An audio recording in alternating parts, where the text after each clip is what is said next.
जीवन जितना बार मिले तारा कैसे आई शुरू से आ गई आहा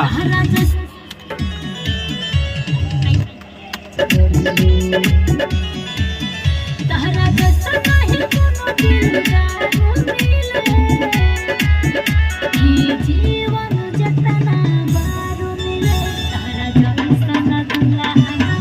मिले जीवन जितना बार मिले तहरा जैसा दुल्हा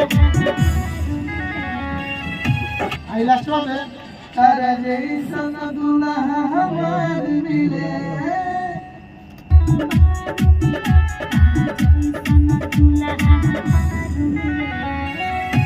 हाँ एक सटीक बोल दी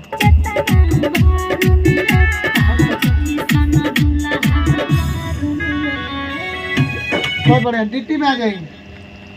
ठीक बोलबा अच्छा लगता लेकिन एक बार अपनों से सुन ले हमरा तहरा जैसा नहीं कोनो दिलदार मिले अगर देखो पता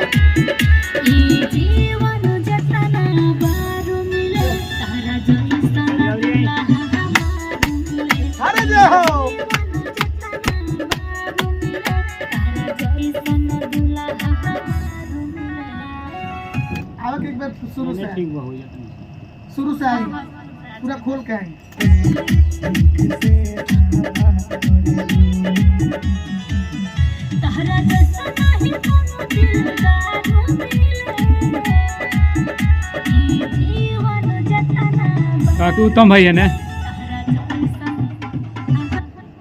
ये जीवन से आई तहरा जैसा नहीं कोनो दिलदार मिले ई जीवन जितना बार मिले तहरा जैसा ओके तारे जैसन दुल्हा